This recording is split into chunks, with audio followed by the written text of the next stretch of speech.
السلام عليكم ورحمة الله وبركاته. اپا و خواهر آقا و دادرا، مادران و پدران، نی عزیزی گرامی قدر، الله سبحانه و تعالی همه ما و شما را توفیق بندگی عطا بفرماید و گناهان هر یک از ما و شما را خداوند عفو و مغفرت بگردانه. یعنی از بسیاری خشتومنهای ظالم احترامانه خواهش که دست به سحر و جادو نزنین. اگر که کیلن برای شما معقول نباشد، از همه بهتر برای فرزندتان بگین که یا اینکه یک زن دیگه بگی یا اینکه همورا به خوبی یعنی جدا شین. یعنی این گپا نمیگن پیش سحر و جادو میرون، کار میکنن که همون کیلن خانه چکار میکنه دست به خودکشی میزنه، یا اینکه خودش از تریزه میپرتوه اشخانه های بلند، یا که خودش میره دور میکشه، یا که کورچه میزنه خودش. یعنی شما فقط تنها اون کیلن فکر نکنین، فکر کنین که این کیلن مادری فرزندهای بیسری شما های. یعنی این کیلن مادری است که پیغمبر خدا گفتگی که زیر پای این مادر جنت است و الله بعد از عبادت احترام پدر مادر مونده است. فکر کنین که نوسه های شما به مادر چی خیلی کلان میشون. بعدن فکر کنین که یعنی یتیم چی قدر یعنی ظلم قدی کلان میشن یتیما. ببینین که در دستنیگری ینگه و خاله و عمه و دیگه میشه، کدامش که نباشه به صاحب به مادر به پدر هر گپی نیست که بالای یتیما نگن. با مو خاطر پیش از آنی که یک کار میکنین بشینین فکر کنین، یک فکر یک کوچکی نکنین، فکر کلان کنین که یعنی کیلن یعنی پدر مادر داره. فکر که نسبت او کرده یک از نسبت فرزندت میکنه، نسبت مادر یک از کرد یک از نسبت مادرت میکنه. چی کار کردی همون چیزا انتظار باش. بخداش بیزار شدگیم از همین خیل رفتاری مسلمان های خودمون. از الله بترسین. فردا چی جواب میگه نزد پروردگار بر میگردین. الله میگه واتقوا یوما ترجعون فیه الی الله. بترسین از آن روزی که بر میگردین به سوی پروردگار. بترسین از آن روزی که بر میگرده به سوی من. چی جواب میگین؟ پیغمبر خدا میگه صلی الله علیه و سلم که هر کسی که پیش عراف رفت، فالبین رفت، جادوگر رفت، 40 روزه عبادتش قبول نمیشه و کسی که باور کرد به سخن او نعوذ بالله کافر میشه. از سوزش دل میگم میره، از سوزش قلب که وجه از حد بیزار شدگی هستیم از همین بیمارا. بسش کنین، بس از دیگه. از الله بترسین. خداوند خار و ذلیل تون بگردونه بعدا نشید. اینها مادر هستن. از الله بترسین، شرم کنین. نخود دوی قدر ایمان شما سنگین باشه که نسبت دیگر دخترها همی رفتار کنین. آخه معقول تا نبود چی برای چی کیلنش کردین؟ با چی خاطر به خونتون آوردین؟ با چی خاطر پر صرف کردین آوردینشه؟ که با خاطر کورا جادو کنین یا که بکشنشه؟ با همین خاطر بود. ای الله بترسین. دنیا نه اونقدر کیرا داره که ما با خاطر دنیا، با خاطر ملک مال اشیای دنیا قیامت خود را بسوزانیم. این روزه می فردا حاضی مرگ ناگهان شدگی، مرگ غفلت شدگی. یک از نشونه های قیامت همین است که مرگ غفلت بالای ما و شما میآید. یکی میآید گفت که پا میگیره میبرد، به صدمه به اوار به دیگر عمل ها گفت که پا از دنیا میگذریم. نه که با همراه خود چی میبریم؟ چی توشه اعمال صالح داریم که میبریم؟ یعنی با اعمال خود داریم که یعنی جادوگری و فالبینی پیش این کسان رفتیم، ایمان خود را از دست دادیم به خاطر کیلن یا که به خاطر گپی همسایه ها. خوب معامله رفتار بکنین. اگر این مثل دختر شما هسته و از پدر مادر خود گذشت، از بحری همه گذشت، آمد به خاطر که شما را احترام کنه، فرزند شما را احترام کنه، آیا همین خیر رفتار میکنین؟ ای الله شرم کنین.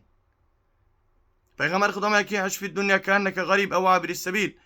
در دنیا زندگی کنی مثل یک مسافر یا اینکه مثل یک راهگذر.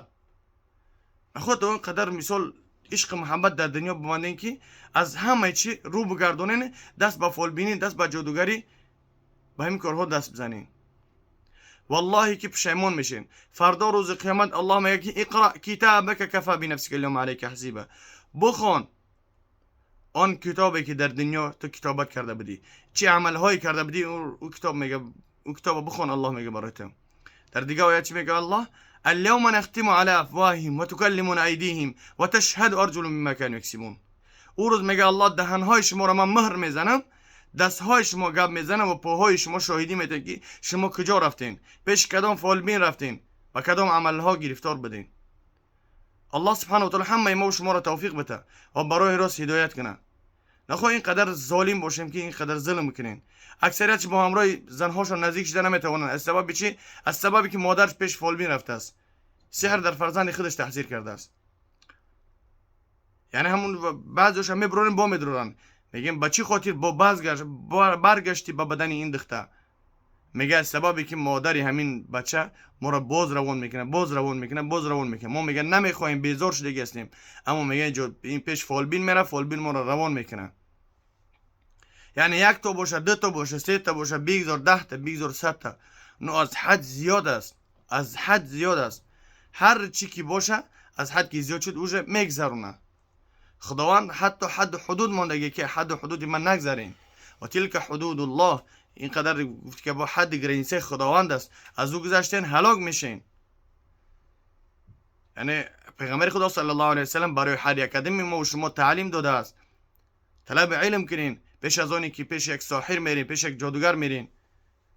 یعنی هر کاری کردین او بر میگرده، والله بر شما بر میگرده. یگان عمل، یگان کار به جزا و به نتیجه نمیمونه. بدرفتاری کردی، بدرفتاری انتظار باش. چی عمل بدی کردی نسبت یگان دختر، نسبت دختری تو همون گونه رفتاری بد میکنن. یا که نسبت فرزند یک از بد رفتاری کردی، نسبت شوهر یک از دیگر بد، چی کاری کردی همون چیز انتظار باش، مگر شخصانی که توبه نکنن از پروردگار و کسانی که دست به سحر و جادو زدین. ای الله بترسین. هر سحر و جادویی که در کجایی که دفن کردین، در کجای گور کردین، در کدام قبرستانی نباشه، در کدام تای درختی نباشه، در کدام کنج دیواری نباشه، در کدام کنج شکافی نباشه، در کدام کنج آینه نباشه، از همونجا برای سحر بگیرین، برین بشون، هوشون کنین و توبه کنین نزد پروردگار. الله میگه یا ایها الذین آمنوا توبوا الی الله توبه نصوحا. او کسانی که ایمان آوردن توبه کردن و عمل صالح کردن نزد پروردگار بر بگردن. پیغمبر خدا صلی الله علیه و سلم فرمودند که التائب من الذنب کمن لا ذنب له. توبه کننده گناه چنان که در اون گناه وجود نداره. همه ما و شما خطاگر هستیم، کلنا خطاؤون، همه ما و شما خطاگر هستیم. و خیرون التوابون، بهترین ما و شما همون شخصی که توبه میکنه برای گناه های خودش. از الله بترسیم، توبه کنیم، بر بگردیم به سوی پروردگار. ما این روزم یا فردا والله که از دنیا سیر شده هستیم. دنیا چی قدر کار نکنی نه فرزند ریزا میشه، نه زن، نه دیگه و دیگه و دیگه. تنها به خاطر ختان، به خاطر عقبای آخرت، به خاطر دنیای آخرت عملهای خوب انجام میدین. ملک و مال، ماشین، زر زیور، زن، فرزند، همه اینها باقی میمانند. یگانه چیز با همراه تو میروه این اعمال صالح است. نمازهای خواندگیت است، عبادتهای کردگی است، تلاوتهای قرآن کردگی است، ذکر اذکارهای گفتگیت هستند. اونها با همراه تو در قبرستان میمونه و این ملک و مال همش درد سرد میمونه و این عملهای کردگی همش والله بالله تعالی که از اینها از هر یک آدمش پرسان کرده میشوه. به خاطر دنیا آخرت نفروشین.